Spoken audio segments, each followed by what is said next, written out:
Or So Elon met with Jonathan Greenblatt at the ADL and a bunch of, I actually don't know who all of these tagged people are, but there was a lot of backlash because it seems as though he met with them, but not necessarily people coming from the free speech end of things. And I've had conversations with Jonathan Greenblatt before at the ADL, and from my experience, they're very closed-minded to the idea that censorship causes increased radicalization. They're very pro-censorship in their efforts. They know about the work of Daryl. They know about the work that we're doing and our approach on it. And so it's sort of a questionable decision. I'll be curious if he has a meeting with the other side or brings everybody together. Yeah, and that's that's some of the censorship we saw with, or not the censorship, but some of the issues that we saw that Tim was bringing up. Tim Pool, he was bringing up the fact that these are grievance organizations that exist to complain. So it is an interesting first move for Elon, I think. And I don't know if we want to play the clip, Bill, but Greenblatt talks about that discussion. Yeah. Let's do it. Bring that up.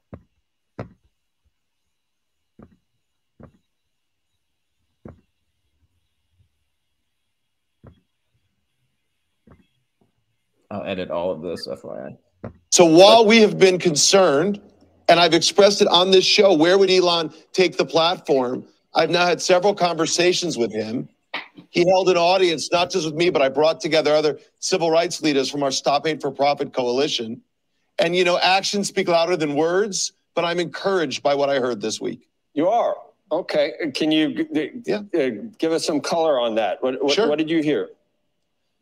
Sure. So, first and foremost, privately and then in the larger group, he told me and the cohort, which included the NAACP, Color of Change, Free Press. By the way, the George Bush Presidential Center, not exactly bleeding heart liberals, Joe, and the Asian American Foundation, we all came together. And he said, number one, I am not going to re-platform people who've been kicked off the service until we have a clear and transparent process. More than that, I will not do it until after the election results are certified. Secondly, he committed to maintaining the election integrity effort to make sure that disinformation doesn't prevail on the platform in the days around the election. And then finally, he recommitted to a content moderation platform council and offered to include us in it. But more than any of that, Joe, he then tweeted out what we talked about publicly.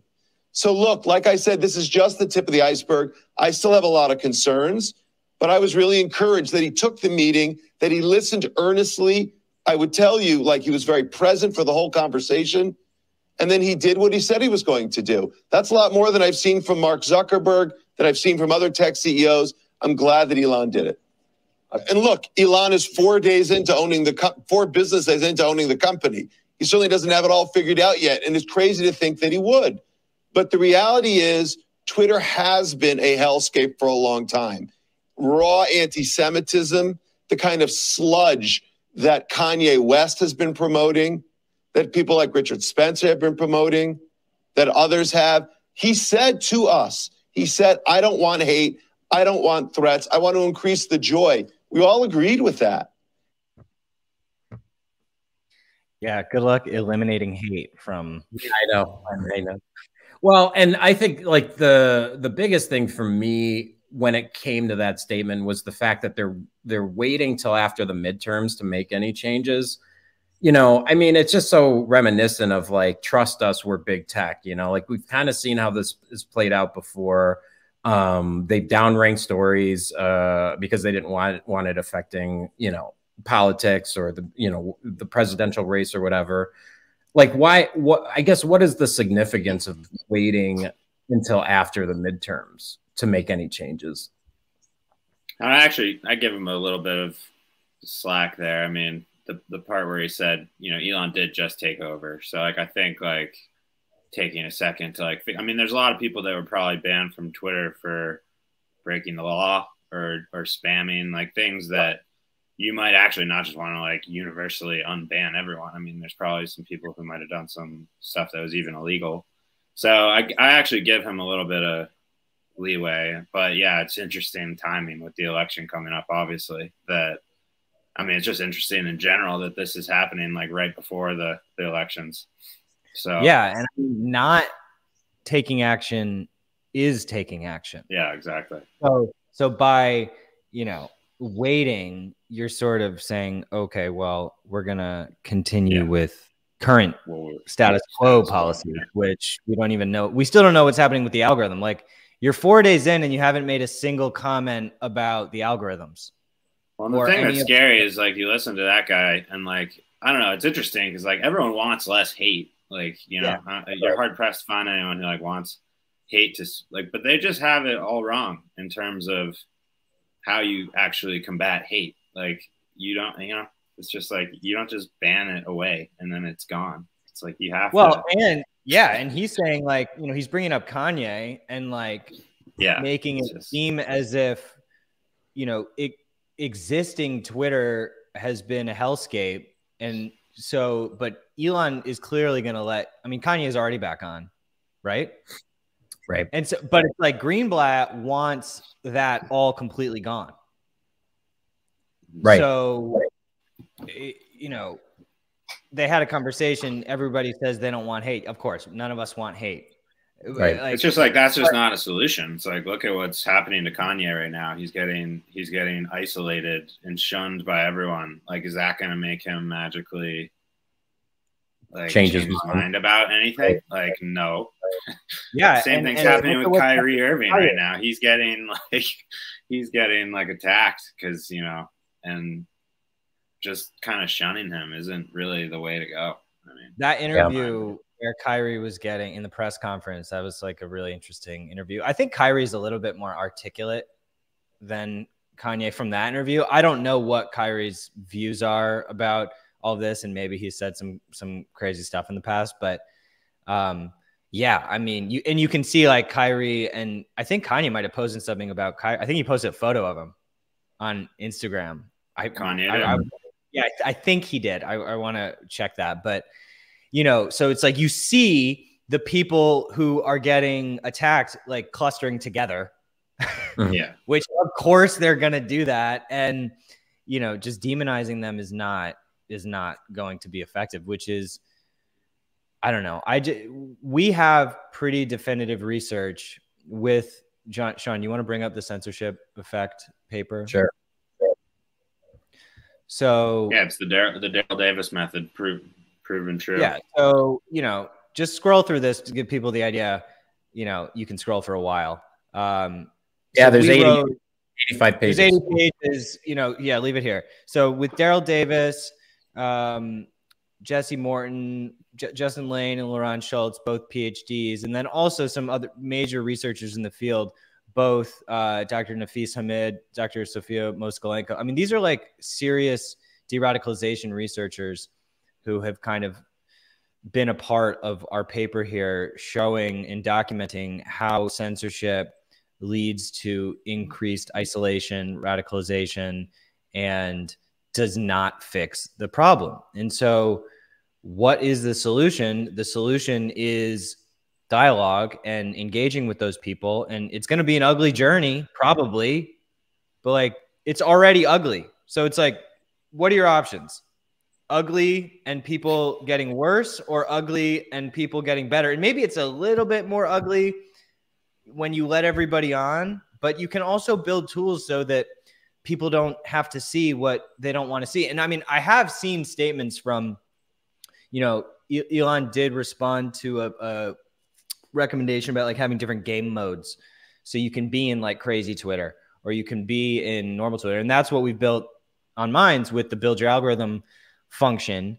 And yeah, I mean, just because you are okay with something existing on a network doesn't mean that you need to see it or endorse it. In fact, it's the opposite. By letting it exist, that's giving those people the best chances at changing. So, you know, I we need to bring our paper to Twitter HQ and tell them how we're doing it.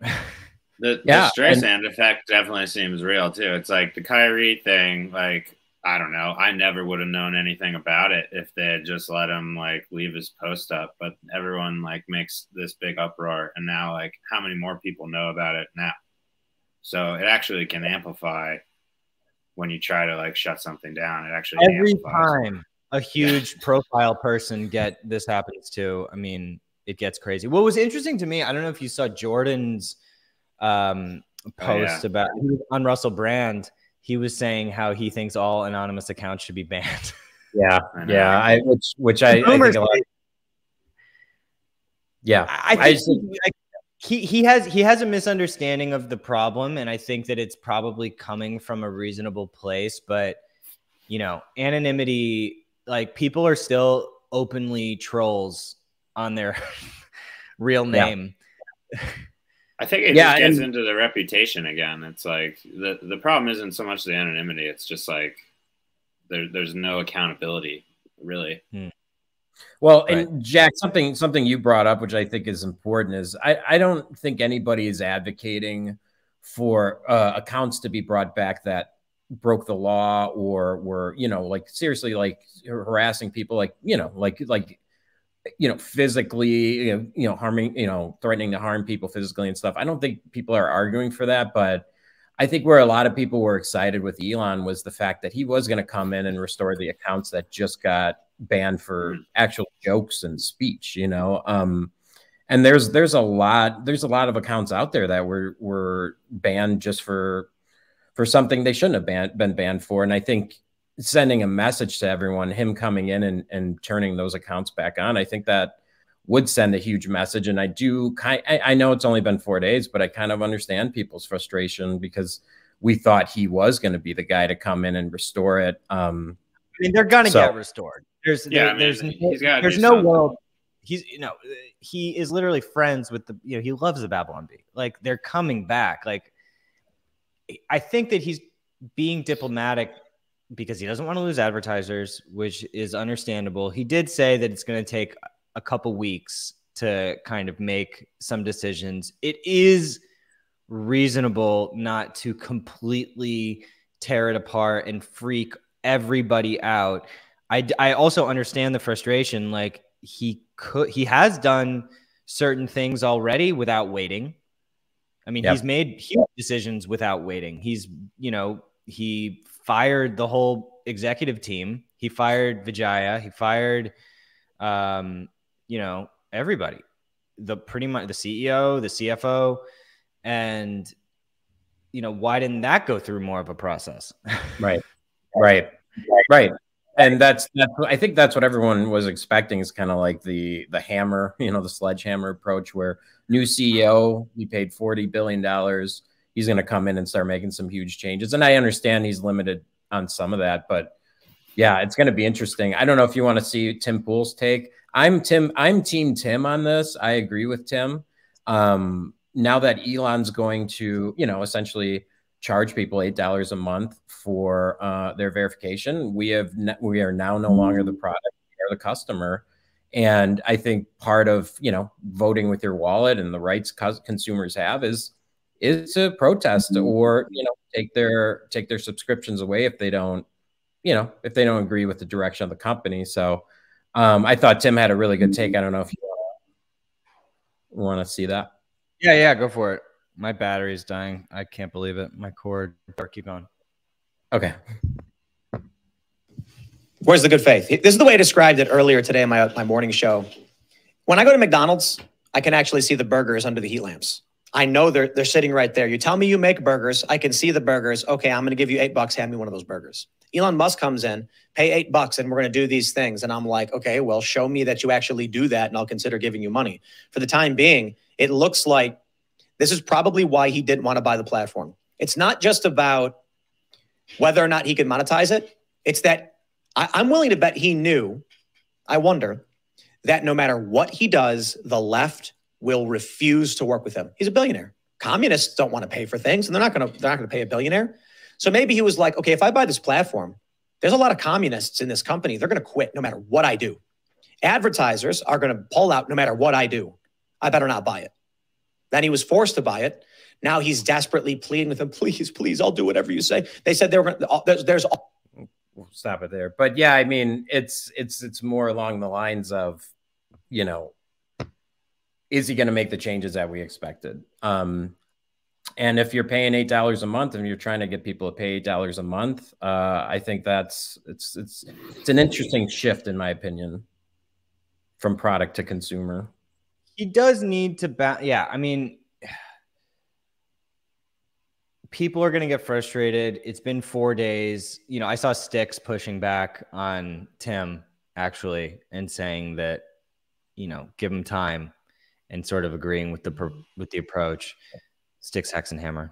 I don't know if people follow him on minds.com/Styx Hexenhammer. Yes, follow.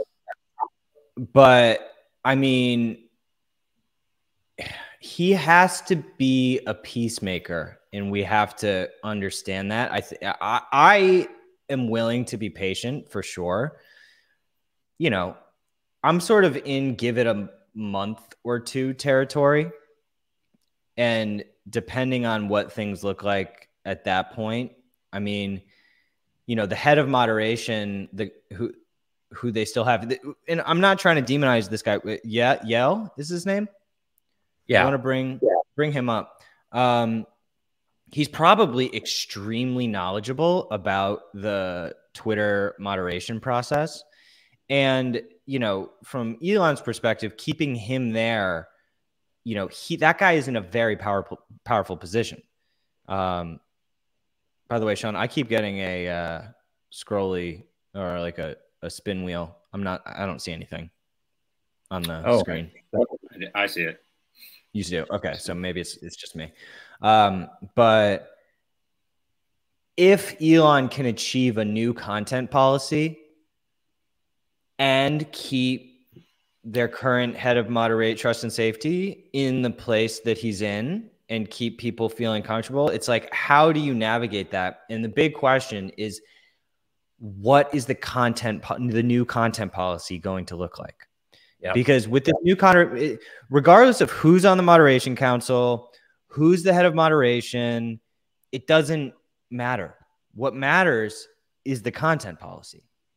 If because this is why the Facebook Moderation Oversight Board is a joke, because it is enforcing a set of terms that are censorship terms. So obviously the Oversight Board is going to enforce the terms of the site, which Facebook creates. So, you know, it's just smoke and mirrors unless the policy changes. Yeah. Yeah, no, I'm with you. I definitely hope we start seeing more transparency around, you know, the content policies and the, you know, even what you're getting locked out and banned for. Like that was always the toughest thing for a lot of creator accounts that I've worked with in the past. Sometimes you get banned or you get a strike and you don't know why. You don't know exactly why. And the process is not very easy and it takes forever for them to respond. And yeah, I'm hoping we start to see that streamlined a bit more. The one You're interesting, what's that? Your page is banned from Twitter right now. So yeah, you're waiting. Yeah, we're waiting. You're in that camp. Yeah, there's an appeal process. The interesting thing with ours is we had a DMCA weaponized against us, so we had a copyright claim that Twitter approved that indeed is not a copyright claim. And I've heard kind of similar things from other people. You see this on YouTube as well, where they'll weaponize the DMCA. So when Elon does, you know, turn accounts back on, are they going to deem the DMCA bans as like legit? Because right, because that's like a copyright law thing. Well, which that's why it's going to be tough though, because like, I mean, with moderation, like one thing about it is like it really is a case by case basis. Like you really do have to look at each individual case to like understand nuance of what's going on fully. So for him to like do any kind of, that's what I meant earlier. It's like for him to do any kind of like mass unbanning, I think is not probably the direction he's going to go. I mean, if I were him, it's about an appeal process that's like fair and transparent and like Bill said, fixing the content policy. But like if there was an appeal process that worked and a content policy that makes sense, then like, you know, people have a way back onto the platform if something happens. Right now, it's like Twitter, Facebook, Google, they don't have any appeal processes at all. Like, so that's why mine's, well, I mean, but they're very non-human for them. It's impossible to get a human on the line there. And like, it's like you're getting your appeal reviewed by the same people who made the initial decision. Well, exactly. It's the same thing. If the terms don't change, yeah, you might get lucky, but it's sort of still just a joke. Yeah. It was probably one of the biggest things that he has to do is like a content policy update. Like number one, like he should do like, and I don't know what state. I mean, he's got to write that policy, but it's not that hard. Well, it's not, exactly. It's not, it's actually more about removing things than it is about rewriting things. Like he should just gut the thing, because the thing with like the way that the policy is structured on Minds is more so like it enables maximum free speech, but it also enables the platform to have discretion. So all that he needs to do is remove all the specific stuff that is causing all the chaos these days. Leave it open so that maximum First Amendment free speech can exist. But also, obviously, Twitter can still maintain a discretionary right to take down certain things on, when they deem it necessary. And he from a corporate liability perspective, he needs to maintain that power. So yeah, it's mostly about removing stuff. And yeah, whoever is writing that policy, I'm curious, like who is currently their head of legal in charge of that. But because the moderation council is not going to be able to have a process without a new policy. So I would imagine they are rewriting the terms right now, but we don't know. Yeah, the $8 a month payment for the verification, I find that kind of interesting in a couple of ways. So obviously people have a choice whether or not they want to pay to keep it. Big name creators, if they choose not to keep it, I think you won't have an issue with like imposters coming in and buying their name and verifying it. I'm hearing some people that are concerned about that. But it's going to be interesting because there's a lot of banned accounts, big name accounts that haven't been on the platform in years. It's a weird practice people have. So you'll see a very public account get banned. It's like a very public banning. It's unfortunate. And then someone that doesn't know the person, knows nothing about the person, just some random person starts up another account under their name and assumes their identity. I've seen this a couple of times. I've fallen victim to it. Melissa Tate was a big one. When Melissa Tate got banned, another account popped up like later that night, and they were DMing with me, and I was talking to her, and something didn't seem right. And Libs of TikTok actually helped figure this out, that it was somebody that was impersonating Melissa. And now Melissa's been banned off the platform. How does she report that someone's impersonating her? Can those people all of a sudden, resurrect some old accounts and pay for the verification check? I mean, that might be an issue, with that. Right. Well, even Lex was bringing up the idea that, permanent bans shouldn't even necessarily be a thing. I think there would probably be some nuance in there. Like if it's a malicious spam bot account, like there's really no reason that you need to restore that. But in terms of like humans who make mistakes, it was interesting to hear him and others. I mean, I even heard Jason Calacanis and, David Sachs, the guys who are literally running Twitter right now. These are like big Silicon Valley investors, friends of Elon's, and they were even saying that, maybe there shouldn't be permanent bans. Maybe there should always be a path to redemption. And so it's cool that those conversations are going on. I mean, I do think that for certain band types, like you do want to, like, even if people, And we actually aren't even fully doing this the right way on Minds, I would say, but it's more just because like that's how it was technically built. It's not that we're not open to evolving it, but again, having a super smooth appeals process. And like, why would you ever shut somebody out of, for instance, like Messenger? Like, why are you going to cut off their ability just to talk to other people? Because, you know, if you go along with the censorship research and the radicalization research, it actually, like, that's what people need. They need to be able to talk to other people in order to evolve their ideology. Yeah. So I don't know. I mean, I do think that that is kind of ultimately where we need to get, but yeah, I agree. Yeah, the direct messages is tough too, because you spend years, you know, building up a following on this platform, connecting with people, and you know, the DMs are always such a nice way just to send messages to people who you may not necessarily have their email or phone number, whatever the case is, and you know, and when you're banned, you lose all of those contacts. So it's, you know, it's something and none of it is portable. So I'll do a quick nod to Noster. We have started to create the ability to move, you know, have your identity be portable so that you can actually log in to other clients of Noster. You can go to your Mind settings, download your key pair, and then go and log into another app, and you know, your text content, your followers, and your like general identity will still be there.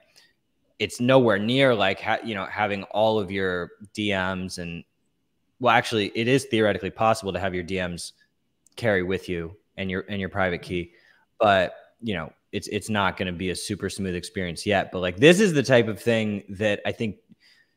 See, the people who are running Twitter right now is Andreessen Horowitz, David Sachs, and like Andreessen Horowitz, like their head of crypto is literally like running Twitter right now. So those are very smart people who know a lot about decentralization and encryption and the things that people want to see out of Twitter. So I would be shocked if they don't ultimately get there, which would be good because then Minds could potentially interoperate with Twitter, and you know, that would be a good place to get. So, you know, my main skepticism is that they are not going to open source the code. If they do, my hat is off, but I feel like, you know, when all the news came about Tesla open sourcing their battery, like that was basically BS. It wasn't real.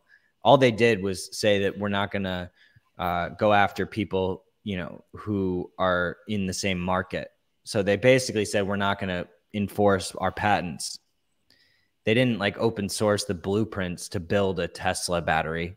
They didn't open source the code of a Tesla operating system and AI. I mean, the Tesla AI is like some of the most powerful proprietary surveillance tech on the planet. So it's like he has said, oh, it would be cool if Twitter was open source. And then when he was talking to Chris Anderson at TED, he said, oh, we'll put it all on GitHub.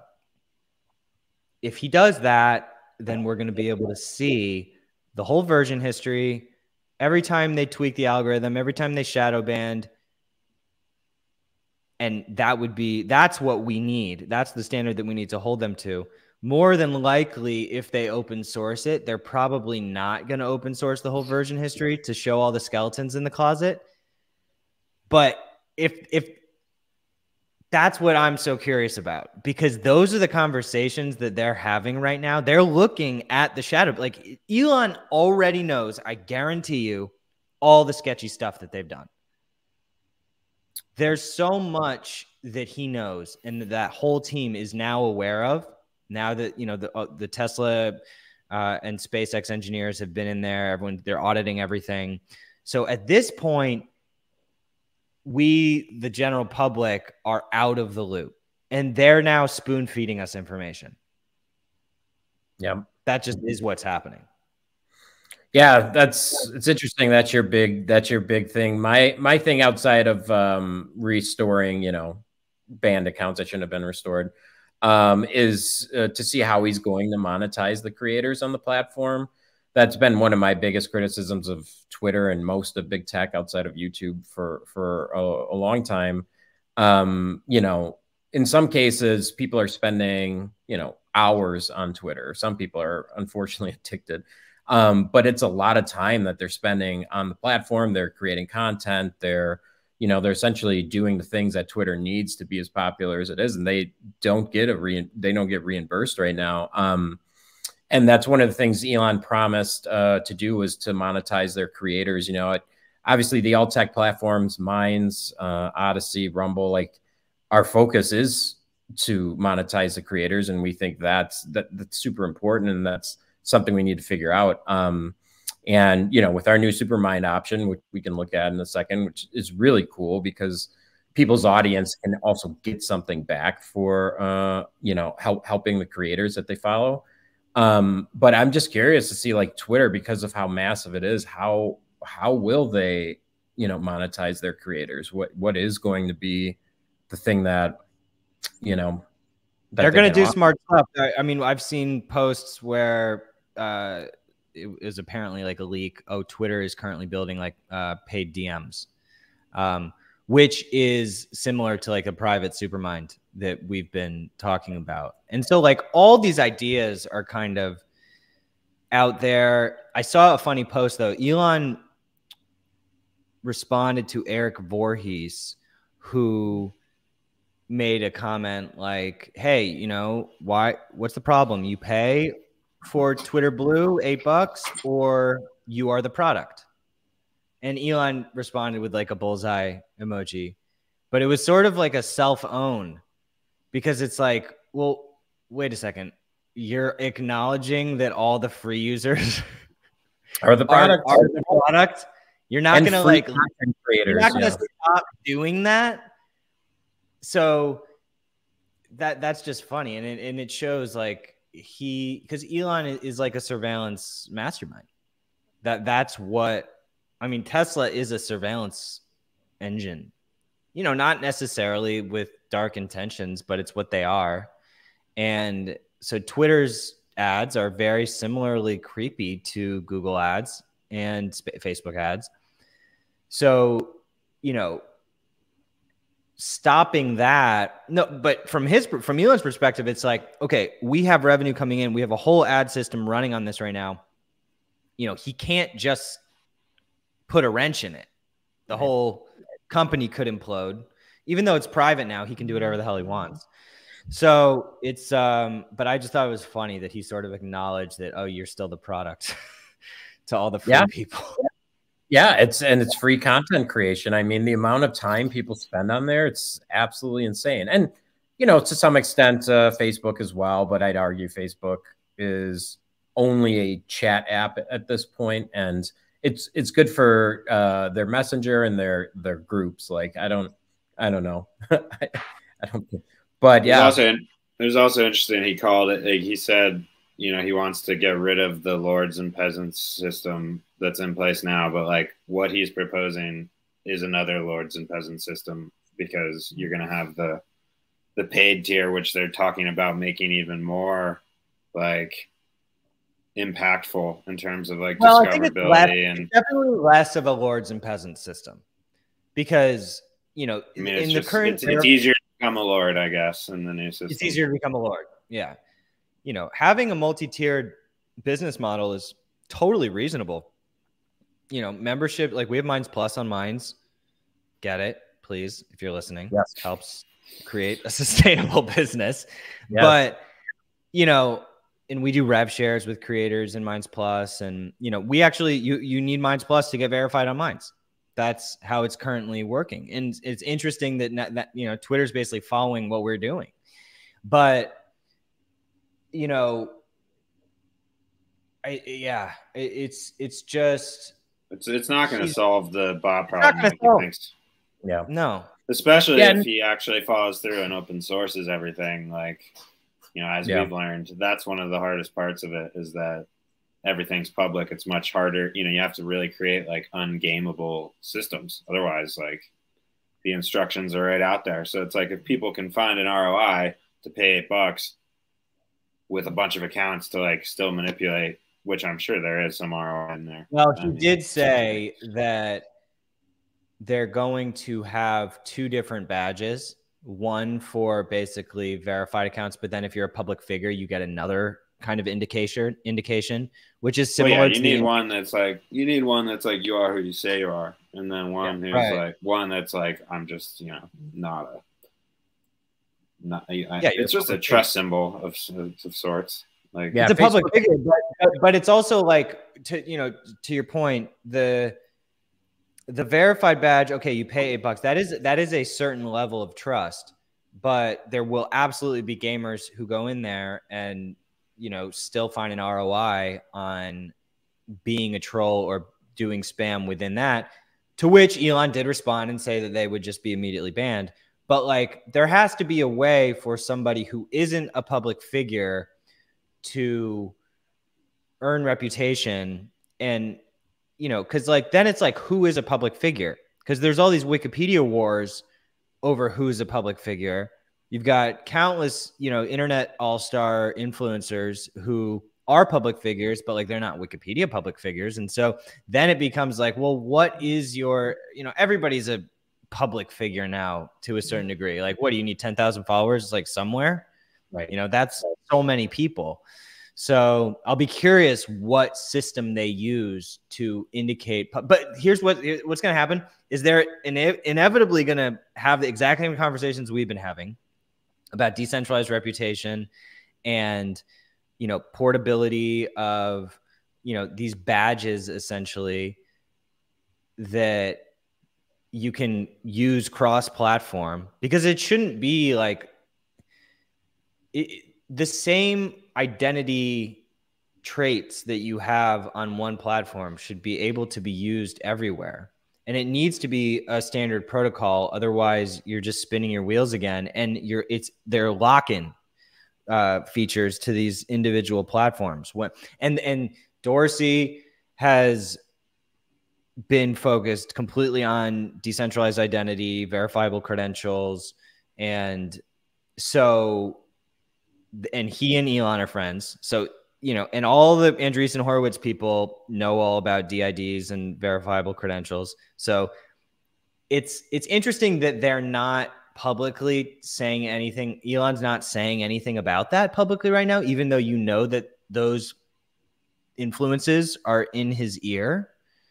And I know people listening, it's kind of like, what the hell are DIDs and VCs? But like, these are basically, you have your crypto key pair, which is your identity. And then you have these different basically metadata around your key pair, which is forever attached to your key pair, or maybe you can delete it if you want. That's kind of a detail, but you can log into any app. Imagine you could log into any app with your key pair, and then all the same achievements and identity characteristics are attached to your profile, so you don't have to do it everywhere else. But yeah, it's kind of like what Gitter did when they first launched.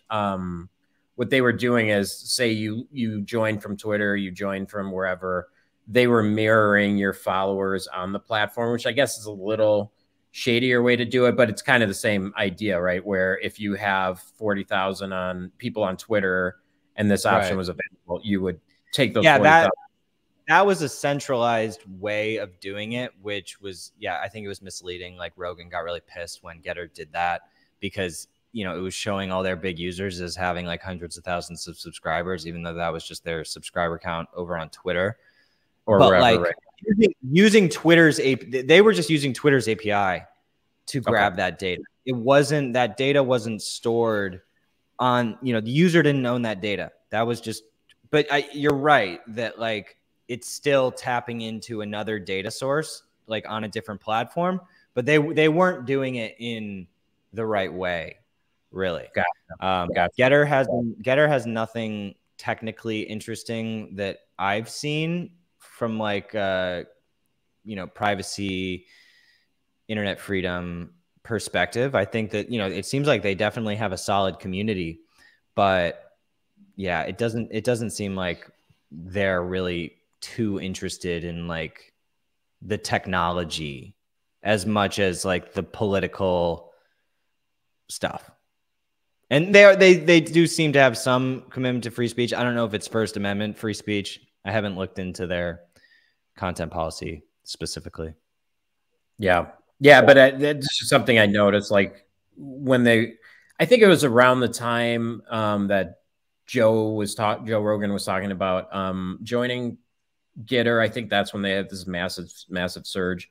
And I noticed, some of the accounts were mirroring the followers on other platforms, which, again, it is nice. But yeah, having the ability to do it, I think you're right. Big difference between showing the follower count and actually being able to post to those followers. That's the big difference. Anyway, we should probably wrap up, but let's maybe bring up a Supermind just so that we can show people how to do it. Maybe go to my page and we can, show me a little bit. Go to your page. All right, let's show off. Let's show off Bill Ottman. So so this feature again is it's a way to support your favorite creators. They get a much bigger fee percentage of what you're giving them than YouTube. So this is Bill Ottman's page here on Minds. So join Minds, go to Bill Ottman, and at the top of the screen, you'll see a Supermind button. That's how you'd send Bill a Supermind. But is there a one you want to show off here, Bill? No, not necessarily. Just maybe the point is that you could go to, minds.com/Timcast. You could go find Sargon. You can go find Dankula, like all the people that are a lot of the biggest users on Minds, and you can send them, you can attach a monetary offer to your question to them and they'll get it. And it's sort of a new, it's a new dynamic with social media. Like no one has actually built anything like this before because you're guaranteed as a fan to get a response. If your money gets taken, it expires after 7 days. So if they don't get back to you, you get your money back, which is very different from Super Chat where it's more like a donation and, you may or may not get a response. So, anyone listening, I would love to, any support would be amazing, or support any creators on Minds with that. Or if you're a creator listening, get yourself set up and, hit us up and we can feature your stuff. And we're definitely featuring people who are using Superminds right now. So I mean, anything else you guys want to get into? Yeah, it's a nice feature too because it's free. You can sign up with Minds. It's a free account. You don't have to pay a monthly subscription to send a Supermind to people. And there's going to be a whole bunch of different ways to use it. Like, if you're a brand trying to get the word out and you have a favorite creator, you can hit them up. If you're just a fan and you want a message or a video, you can hit them up. And it's a really cool gift. The holidays are coming up.